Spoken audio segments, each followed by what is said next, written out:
know something, Granny? I feel sorry for Mr. Drysdale. Well, that poor man might as well be single with his wife gone all the time. He's a lost soul, Jed. I was glad you invited him over for supper last night. But even my cooking didn't cheer him up. Yeah, I noticed he hardly touched his plate of grits and possum belly. Even when I spooned on some gopher gravy. He didn't perk up till after supper and Pearl started playing and singing. Don't tell me he liked Pearl's bellering. It wasn't bellering, it was yodeling. Well, it curdled the milk clean out to the kitchen. I've thrown shoes at tomcats that made prettier music than Pearl. I sure wish you two women would get along together. We ain't gonna get along together till she learns to stay out of my kitchen. I bet she's in there right now, sticking her long nose into my pots and pans. My days! If she is... Now, Granny, you just cool down. Hey, me, Jeff Green, what in the world have you been doing? Playing ball with some fellas down in the pasture. What's that thing? Well, this here's what you call a football helmet. Ellie Mae, I'm pretty near positive that a ball gown ain't for playing ball in. Well, the fellas seem to like it, didn't they, Jethro? They sure do, Uncle Jed. They's waiting for us right now to get some money to buy a new football. What happened to that one? Well, Jethro was going to throw me a pipe, But I grabbed it too hard, and it busted. I ain't gonna give you the money for another one. Oh, heck. Well, that's all right, Jethro. Remember, they said they'd be just as glad to play with us without a football. Come on.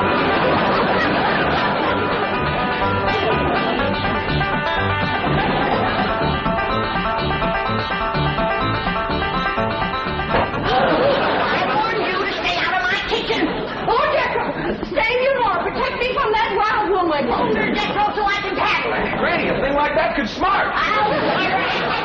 Put me down, big overgrown foot. Hey, what's going on here? Jethro, put your granny down. He was fixing to whomp Ma. I'll whop her. Here, Ma, now it's a fair fight. I'm gonna whomp nobody. Well, then you tell Pearl the next time she sticks her nose in one of my pots, I'm gonna cook it. It is my bounden duty as a mother to supervise the victuals of my growing children. Don't tell me they is still growing. The Clampetts side of the family has always been big, strong, strapping folks. It's your family that brought in the runts. Who you call a runt? I think she meant you, Granny. He's about as helpful as a high wind in a prairie fire. Come on, Pearl, you and me's gonna have a talk. Jethro, you stay here and help your granny cool down. Okay, Uncle Jed. Granny, would you rather I held you under the faucet here to cool off, or took you out to the cement pond and ducked you? Try either one, and I'll bash you flatter than a gander's arch. Now, Pearl. Cousin Jed, I know just what you're going to say. You're going to say, Pearl, stay out of the kitchen. You're going to say, that's Granny's kitchen, and it's none of your business. You're going to say, stay in your room where you belong. That's what you're going to say, ain't it? Ain't nothing like it at all. What I was going to say was, it seems to me that a handsome widow woman in the prime of life ought not to be hiding herself in the back part of the house, working over steaming pots and pans and dipping her playing fingers into soapy water and hoarsening up her beautiful singing voice yelling at Granny. That's what I was going to say. Praise be. Why don't I keep my big mouth shut and just listen? You know, Pearl, you got the gift of making music, and I reckon there ain't nothing these city fellas likes better than that. Really, Jay? Yeah, remember last night Mr. Drysdale was here and you was playing and singing and yodeling for him? Yeah. You brung that poor lonesome man a lot of happiness. Jed, you ain't agreeing with me, are you? I'll give you my word. Remember that song you sung, The Flowers That Bloom in the Spring, Tra-la? Yeah. Well, you had Mr. Drysdale believing it was spring. No. Yeah. While you was still singing, he went flung open the window, stuck his head out, and started taking deep breaths just like he was really smelling them flowers. Did he like my yodeling? Pearl, he like to went wild. I reckon them city fellas don't get a chance to hear much yodeling. 'Cause when you throwed your head back and cut loose, it really grabbed a hold of him. It did? He gripped the arms of his chair till his knuckles turned white. Then he commenced to rocking back and forth and moaning like he's under some kind of a spell. And his eyes commenced to circling in his head, and real tears run down his cheeks. Before you got done, he was limp as a dish rag. I had to help him to the door. Uncle Jed, I can't seem to do nothing to cool Granny off. Ain't no need to, Jethro. Your pretty, young, piano-playing Ma has decided not to hide herself away out in the kitchen. That's a good idea, Ma, because Granny, she'd find you and whomp you. Well, we'll see about that. Well, you stay out here and practice playing and singing and yodeling. I'll take care of Granny. I wonder if I should have told Uncle Jed that Granny's waiting behind the door with a skillet to whomp the first person that sets foot in her kitchen. Reckon I should have. Jed, I'm sorry. I thought it was Pearl coming in. Granny, you done shortened me. I'll make a poultice for your head right away now, Jed. Right away. I'm telling you, Granny, you don't have to worry no more about Pearl coming in your kitchen. She's going to be spending her time getting herself a husband with her singing and yodeling. Jed, it ain't legal to torture a man into marrying you. You just don't realize the power Pearl's yodeling's got over men. Last night, Mr. Drysdale like to went wild. It drove me crazy, too. He loved it, Granny. I bet you he's got that yodeling ringing in his ears right now. I can still hear it. An unearthly screeching. Now, Chief, surely it wasn't that bad. Well, I can best describe it as the sound a woman might make if she were having her appendix removed without an anesthetic. Milton, darling. Margaret, I'm so glad to have you back, dear. What a cunning hat, dear. Is it you? Welcome home, Mrs. Drysdale. Thank you. Milford, I have the most marvelous news. I'm going to a health farm in Arizona. What? Some women were talking about it on the plane. It's terribly chic, quite expensive, and you don't need any willpower. They just force you to be healthy. The doctors are all deliciously mean. But, Margaret, you are healthy. Every doctor in the United States says you're healthy. But, dear, this is different. They reduce you as well. Margaret, if you want to lose weight, just stay home and we'll have dinner at the Clampetts every night. Now, you can't eat the food, but you won't leave hungry.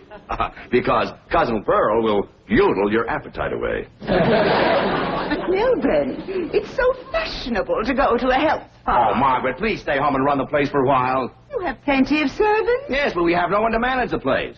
And with both of us away most of the time, the servants are asleep on the job. Well, just hire a good, efficient housekeeper. Oh, yes, just try and find one. Oh, Margaret, please stay home. All right. That's the way you feel. Miss Hathaway, I'll stay home, just as you wish. That's my darling.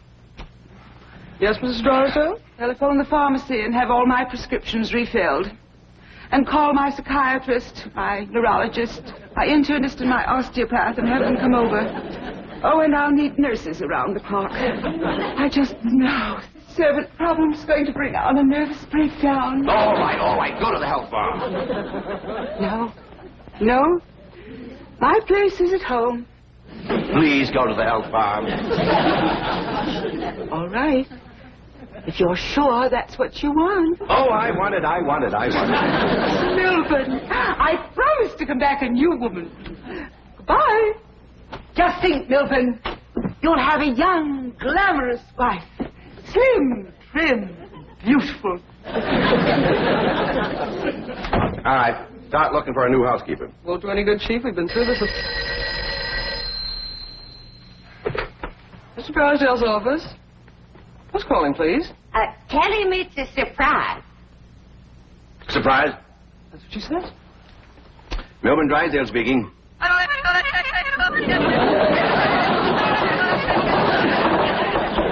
in the world is that? That is Pearl Bodine yodeling. Now, when she comes up for air, tell her I was drafted. Chief, she might be the answer to your housekeeping problem. What? Be nice to her. I'll explain. Hello? Hello? Hello, Mrs. Bodine. How nice to hear your voice again. Saying? Mr. Clampett says that Pearl is such an industrious housekeeper that Granny is jealous. She might take over your house and hers and solve both your problems. What about that yodeling? I won't be there. And I defy any servants to sleep on the job with Pearl around. Hello? Hello, Mrs. Bodine. I wonder if I might come over and talk to you for a while. What, talk to me? Well, what about? Well, I think you may be just the woman I've been looking for. Yeah. You take over the running of my house? Well, yes. Come right ahead. Can we say 3 o'clock? Let's say 2. Goodbye.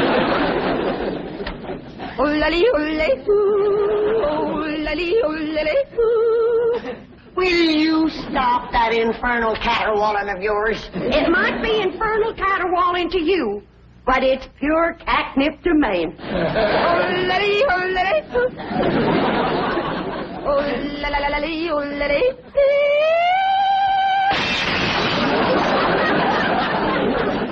Looky there. I hit such a perfect note, it busted the glass. It wasn't your voice that busted the glass. It was your face. We'll see who gets the last laugh when my sweetie comes. What, sweetie? That's for me to know and you to find out.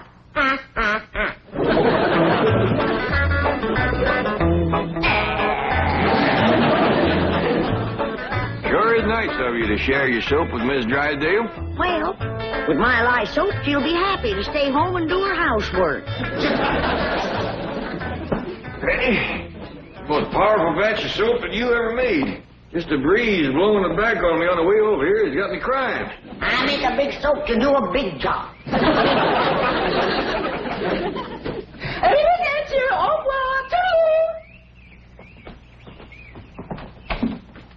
Hi, Miss Drysdale. Hello. Goodbye. Where are you going? Milburn is sending me to a health farm. Martin, are we loaded? Yes, ma'am. Well, let's fly. Just a minute, Miss Drysdale. Granny and me brought you something. Yeah, honey. Take a good whiff of this. How nice of you. Tell the gardener to spade it in around the rose bushes. Toodaloo. Oh, just a minute, ma'am. Granny and me'd like to talk to you. I haven't time. The sooner I go, the sooner Milburn will have his new wife. Did you say new wife? Completely new. Young, glamorous, slim, trim, and beautiful. Oh, Martin, did we take my medicine? 16 bottles, Mrs. Drysdale. Try, Mart. Toodaloo.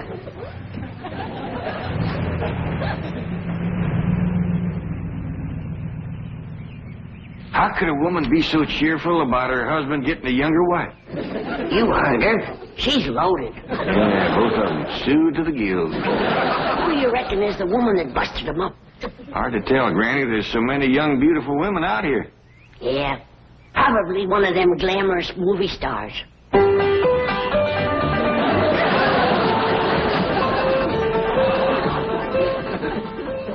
Hey, Ma. You sure are all fancied up. Do I look like one of them glamorous movie stars?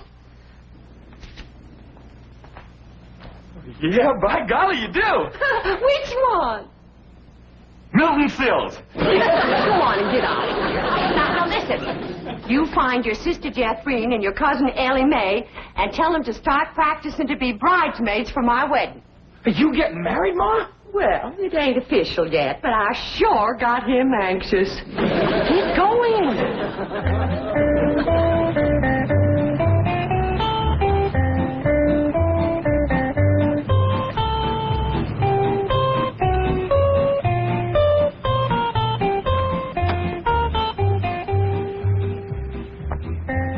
I think we have it about 15 minutes.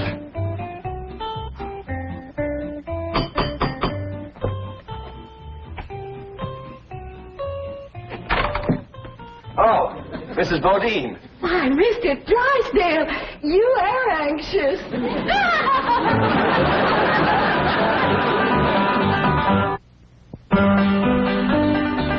If I'd had a little more notice, I'd have baked your sweet potato pie. It's one of my specials. Oh. Won't you sit down? Thank you. Here, I'll take your hat. Yes, sir, I just love to cook, and I love to sew, and I love to keep house. Yes, I've heard you're an exceptional housekeeper. But I ain't one of them fussy ones. No, sir, not me. I say a man's home is his castle, and it is the duty of a woman to make him comfortable. Oh. Hurry up. Yes, sir. A man works hard all day, and when he gets home, he has a right to enjoy himself. Take off his shoes and relax and listen to some soothing music to calm his jangled nerves. Please, Mrs. Bodine, not like that. Mr. Drysdale, I gotta ask you to keep a grip on yourself. We're all alone in the house. If you want me to keep a grip on myself, I must ask you not to play or sing or yodel. I understand. Kind of makes you go all to pieces. Yes, it does. Well, you just come on back, and you sit down. Why, Mr. Drysdale, you're perspiring. Now, you got to get relaxed. But please. A man can't say what's on his mind unless he's resting easy. Land's sakes. And with that tie and collar choking you, it's a wonder you can talk at all. Oh, Mrs. Bodine, I'll be all right. Really, I will. Mr. Drysdale, you got a hole in your stocking. It's nothing to be ashamed of. When a man ain't got a woman around to care for him, them things is bound to happen.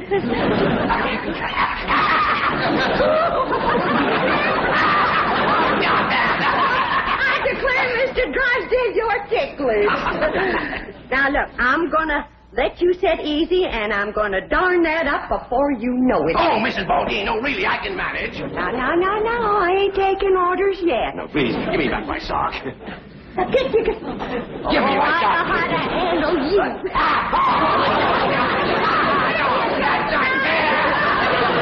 Uncle Jed, Granny, Ma's gonna get married. What? Oh, true. Well, she wouldn't tell me, but she was expecting him any minute. I reckon he's inside right now. Let's go in and see who it is. No, Mr. Bunty!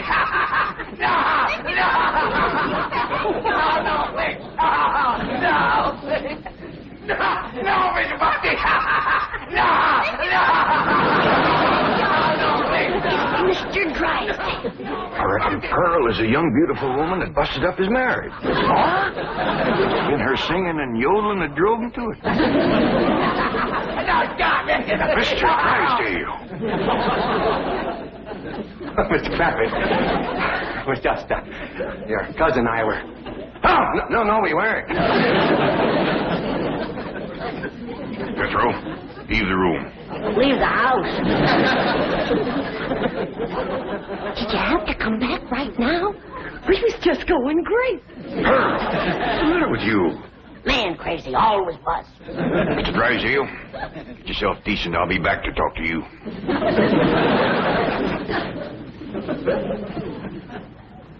Shame on you. You too, Pearl, you homewrecker. I didn't know what you're talking about. You told me that Mr. Drysdale was crazy about my yodeling, so I called him at the bank, and I yodeled, and he come a-running over here to see me. You done yodeled your way twixt Mr. Drysdale and his wife? Wife, I didn't know he had a wife. Well, he has. The sweetest, kindest, nicest, drunkenest woman you ever saw. You done sent her to the farm. Put her out to pasture so he can marry you. You seen her leave? Oh, she knows about you, Pearl. Said her husband was going to get a new wife. Young, glamorous, slim, beautiful. Jed, that can't be Pearl. You're forgetting what a powerful spell her voice throws on a man. Now, Pearl, I'm going back in there and try to talk some sense to Mr. Drysdale. Whatever you do, don't yodel.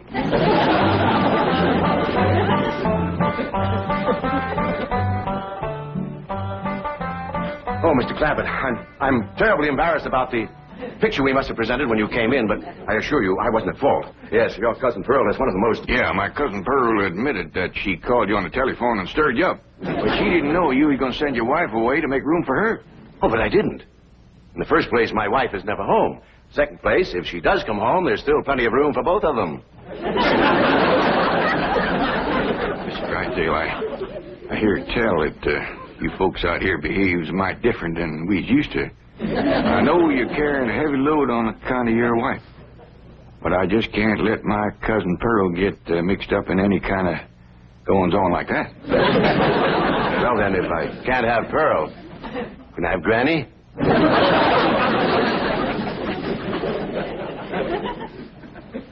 Lord love you, you're a desperate man. What are they saying? How can I hear when you keep pestering me? Oh! Jed told you not to yodel. I was screaming. Hell indifference. What in the world happened to you? We was playing football with some boys. Yeah, and they sure was dumb. Jethro was a-toting the ball, and they kept a-tackling me. Go get cleaned up, both of you. But Jethro says you want us to be bridesmaids at your wedding. Yeah, who you marrying, Aunt Pearl? What's his name, Ma? Puddin' and Tame. Ask me again, and I'll tell you the same. Now, get upstairs. That's a funny name, Puddin' and Tame. Oh, Ma don't care. She once said she'd marry Humpty Dumpty. Well, I like Jethro and Tame better than Jethro and Dumpty. That poor man in there is so sick of his drinking wife, he is wanting to marry either one of you two. Last one in is an old maid. Ready? He's trying to save the marriage, not bust it up, and I think I got an idea that'll do it. I want you two to wait in the kitchen, and when I bring Mr. Drysdale in, I want you to. Yes, sir, Mr. Drysdale. Both them fine, hard-working, good-cooking, housekeeping women is in the kitchen there. All you have to do is go in there and take your pick. Oh, this is marvelous of you. Nobody knows. Oh, no. And they took the pledge.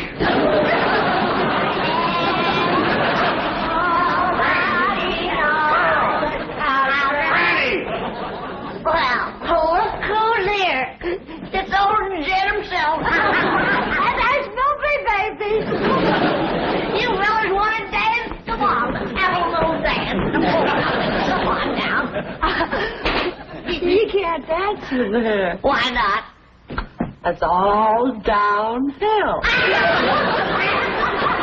Take your pick now, Mr. Drysdale, while they can still walk over to your house. Oh, he's gonna pick me. Ain't you, sweetie Milby? Oh, no, he ain't. He's gonna take me, ain't you? Get your banker grabbing hands off of them. Will you shove it, fella? Will you shove it, huh? I'll show you. Shove it there.